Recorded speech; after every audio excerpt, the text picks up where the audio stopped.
নমস্কার, সুরজিৎ মান্না ক্রিয়েশনস চ্যানেলের পক্ষ থেকে তোমাদের সবাইকে সুস্বাগতম। আশা করি তোমরা সকলে ভালো এবং সুস্থ আছো। আমি তোমাদের জন্য এই ভিডিওটিতে তুলে ধরছি 2025 সালের ক্লাস 7 তথা সপ্তম শ্রেণীর ছাত্রছাত্রীদের জন্য রায় ও মার্টিন প্রশ্নবিচিত্রা থেকে পরিবেশ ও বিজ্ঞান বিষয়ের জন্য ফার্স্ট সামেটিভ ইভ্যালুয়েশনের প্রয়োজনে তোমাদের বা প্রথম পর্যায়ের মূল্যায়নের জন্য একটি প্রশ্নপত্রের সম্পূর্ণ সমাধান করছি। তার আগে তোমাদের কাছে অনুরোধ, তোমরা ভিডিওটি না টেনে পুরোটা দেখো। ভিডিওটি কেমন লাগলো কমেন্ট করে জানিয়ে ভিডিওটিতে লাইক দাও এবং শেয়ার করো, এবং চ্যানেলে নতুন হলে চ্যানেলটিকে সাবস্ক্রাইব করে চ্যানেলের সঙ্গে যুক্ত হয়ে যাও। আলোচনা শুরু করছি। 4 দাগে রথিপুর, বরোদা, বাণীপীঠ এইচএস এবং কান্দি রাজা এমসি গার্লস হাই স্কুল, এই দুটি স্কুলে প্রশ্নপত্রের সেটটি আলোচনা করছি। তোমরা পুরো ভিডিওটি লক্ষ্য করো। প্রথমে ফিজিক্যাল সায়েন্স পার্টটি তোমাদের সামনে তুলে ধরছি। 1 দাগে সঠিক উত্তরটি নির্বাচন করে যে কোনো 8টি। কোনো বস্তু দ্বারা গৃহীত তাপ বেশি হবে যত, অপশান সিতে বস্তুর আপেক্ষিক তাপ বেশি হবে। 2 নম্বরে CaCl2 প্লাস Na2SO4 সমান CaSO4 প্লাস 2NaCl প্রদত্ত বিক্রিয়াটি হল, অপশান বিতে বিনিময় বিক্রিয়া। 3 নম্বরে দুটি অ্যালুমিনিয়াম 3 আয়ন এর চার্জ প্রশমিত করলে O2 মাইনাস আয়নের প্রয়োজন, অপশান এতে 3টি। 4 নম্বরে পরমাণুতে উপস্থিত নিস্তরিত কণা হল, অপশান সিতে নিউট্রন। 5 নম্বরে ক্যালসিয়াম পরমাণু 2টি ইলেকট্রন বর্জন করে উৎপন্ন হবে, অপশান এতে Ca2 প্লাস আয়ন। 6 দাগে লিন তাপ পদার্থের, অপশান সিতে অবস্থান্তর ঘটায়। 7 নম্বরে কাপড় কাঁচা সোডা ও লঘু মিউরিয়েটিক অ্যাসিডের বিক্রিয়া যে গ্যাস উৎপন্ন হয় সেটি হল, অপশান ডিতে কার্বন ডাইঅক্সাইড। 8 নম্বরে কঠিনের তরলে পরিবর্তিত হওয়াকে বলা হয়, অপশান এতে গলন। 9 নম্বরে এসআইতে তাপের একক হল, অপশান এতে জুল। 2 দাগে অতি সংক্ষিপ্ত প্রশ্নগুলির উত্তর দাও। প্রথমে রয়েছে সত্য বা মিথ্যা লেখো। 0 ডিগ্রি এর চেয়ে 32 ডিগ্রি ফারেনহাইট বড়, এটা হচ্ছে মিথ্যা। 2 শূন্যস্থান পূরণ করো। ঘনীভবনে বস্তুর তাপ ড্যাশ করে বর্জন করে। তারপরে 3 নম্বরে Fe2O3 প্লাস 2Al সমান Al2O3 প্লাস 2Fe। 4 নম্বরে কিউপ্রাস অক্সাইডের সংকেত লেখো, Cu2O। 3 দাগে সংক্ষিপ্ত প্রশ্নগুলির উত্তর দাও, যে কোনো 4টি। প্রথমে রয়েছে নিচের ফাঁকা জায়গাগুলিতে ঠিকমতো সংখ্যা বসিয়ে রাসায়নিক সমীকরণগুলির সমতা বিধান করো। বলছে P4 প্লাস 6I2 সমান 4Pi3। বিতে রয়েছে 2Pb NO3 এর হোল 2 সমান 2PbO plus 4NO2 plus O2। তারপরে 2 নম্বর রয়েছে বরফ গলনের লিন তাপ এত, এর অর্থ ব্যাখ্যা করো। এটা খাতাতে রয়েছে, তোমরা খাতাতে লক্ষ্য করো, আমি দেখাচ্ছি। লক্ষ্য করো, বরফ গলনের লিন তাপ 80 ক্যালোরি পার গ্রাম, অর্থাৎ 0 ডিগ্রি সেলসিয়াস উষ্ণতায় 1 গ্রাম বিশুদ্ধ বরফ ওই উষ্ণতায় 1 গ্রাম বিশুদ্ধ জলে পরিণত হতে বাইরে থেকে 80 ক্যালোরি তাপ গ্রহণ করে।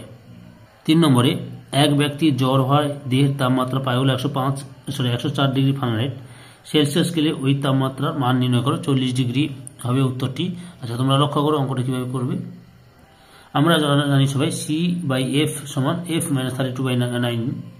এখানে C/5 সমান 104 ছিল, ফারেনহাইট কত 104 ডিগ্রি ফারেনহাইট ছিল, 104 - 32/9 বা C/5 সমান 72/9। এবার লক্ষ্য করো, 9 8 72, 8 কেটে যাবে, 8 হয়ে যাবে, বা C/5 সমান 8 বা C সমান 5 × 8 বা C সমান 40 ডিগ্রি, অর্থাৎ 40 ডিগ্রি সেলসিয়াস হবে। উত্তরটি কত হবে তোমরা লিখে দেবে, অতএব 40 ডিগ্রি সেলসিয়াস। 4 দাগে সোডিয়াম পরমাণু ক্রমাঙ্ক 11, ভর সংখ্যা 23, সোডিয়াম নিউট্রন থাকবে 12টি, প্রোটন হবে 11 এবং ইলেকট্রনের সংখ্যা কত না 11। 5 নম্বরে থার্মোমিটারে পারদ ব্যবহারের সুবিধা লেখো। লক্ষ্য করো, থার্মোমিটারের পারদ ব্যবহারের সুবিধাগুলি। উষ্ণতার পরিবর্তনের পারদের খুব নিয়মানুগ ও যথেষ্ট বেশি প্রসারণ ঘটে। পারদের স্ফুটনাঙ্ক প্রায় 357 ডিগ্রি সেলসিয়াস এবং হিমাঙ্ক -29 ডিগ্রি সেলসিয়াস। সুতরাং এই বিস্তীর্ণ উষ্ণতার পাল্লায় পারদ থার্মোমিটার ব্যবহার করা যায়। কাঁচের গায়ে লেগে থাকে না বলে থার্মোমিটারে পারদ ব্যবহার সুবিধাজনক। পারদ অস্বচ্ছ ও চকচকে বলে কাঁচের মধ্য দিয়ে স্পষ্ট দেখা যায়, ফলে পাঠ নেওয়া সুবিধাজনক হয়। পারদ সহজেই বিশুদ্ধ অবস্থায় পাওয়া যায়। পারদ তাপের সুপরিবাহী বলে সহজেই পরীক্ষাধীন বস্তুর উষ্ণতায় আসতে পারে। 6 দাগে 40 ডিগ্রি সেলসিয়াস সমান কত ডিগ্রি ফারেনহাইট তা নির্ণয় করো। আমরা সবাই জানি C/5 সমান F-32/9, বা 40 ডিগ্রি ছিল, 40 ডিগ্রি সমান কত ডিগ্রি ফারেনহাইট সেটা নির্ণয় করতে হবে। 40 ডিগ্রি সেলসিয়াস সমান কত ডিগ্রি ফারেনহাইট, 40/5 সমান F-32/9, বা 8/1 = F-32/9, অথবা F-32 = 72, বা F = 72 + 32 = 104, অর্থাৎ F সমান 104 ডিগ্রি, অর্থাৎ 104 ডিগ্রি ফারেনহাইট। বুঝতে পেরেছ? এরপরে লাইফ সায়েন্সের বিভাগটি আলোচনা করি, তোমরা পুরো ভিডিওটি লক্ষ্য করো, সঠিক উত্তরটি নির্বাচন করো। প্রথমে রয়েছে অ্যানিমিয়া হলো অপশান সিতে লৌহের অভাবজনিত রোগ। 2 নম্বর প্রদত্ত কোন খাদ্য উপাদান থেকে শক্তি পাওয়া যায় না, অপশান ডিতে ভিটামিন। 3 নম্বরে যে খনিজ মৌলটি হাড় শক্ত ও মজবুত রাখতে সাহায্য করে তা হলো, অপশান সিতে ক্যালসিয়াম। 4 নম্বরে ভিটামিন ডি এর অভাবজনিত রোগ হলো, অপশান বিতে রিকেট। 5 নম্বরে জলের পরিমাণ সব থেকে বেশি থাকে, অপশান এতে লালাতে। 2 দাগে শূন্যস্থান পূরণ করো। প্রথমে রয়েছে একটি ফ্যাটি দ্রবণীয় ভিটামিনের উদাহরণ হলো ড্যাশ এ, ভিটামিন এ। তারপরে 2 নম্বরে রয়েছে নখ ও চুলে ড্যাশ প্রোটিন থাকে, ক্যারাটিন প্রোটিন থাকে। 3 দাগে সংক্ষিপ্ত উত্তর দাও যে কোনো দুটি। 1 নম্বরে মধুমেহ বা ডায়াবেটিস কাকে বলে, এই যে এখান থেকে শুরু করবে, আমাদের রক্তের গ্লুকোজের মাত্রা এখান থেকে শুরু করবে, বুঝতে পেরেছে, শুরু করে রোগের সূচনা হয় এত পর্যন্ত লিখবে। 2 নম্বরে অপুষ্টির ফলে শিশুর দেহে কী কী উপসর্গ দেখা দেয়।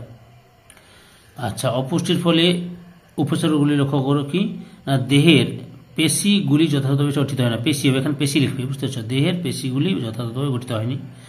2 নম্বরে লিখবে হাড় বাইরে থেকে পরিষ্কার বোঝা যায়, এই শূন্যস্থান কি লিখবে, হাড় বাইরে থেকে পরিষ্কার বোঝা যায়। 3 নম্বরে লিখবে চামড়া জায়গায় জায়গায় কোঁচকানো, চামড়াগুলো জায়গায় জায়গায় কোঁচকানো হয়।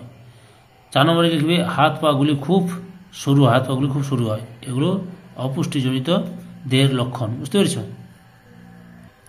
3 নম্বর প্রশ্ন, দেহের কোথায় কোথায় লিপিড জমা হয়। মানুষের দেহে লিপিড সঞ্চয়ের স্থানগুলি হলো ঘাড়ে ও গলায়, বুকে ও পেটে, হাতের উপরের দিকে, উরুতে। সম্পূর্ণ ভিডিওটি দেখার জন্য বা সম্পূর্ণ ভিডিওটি দেখে আমার চ্যানেলের পাশে থাকার জন্য তোমাদের সবাইকে অসংখ্য অসংখ্য ধন্যবাদ।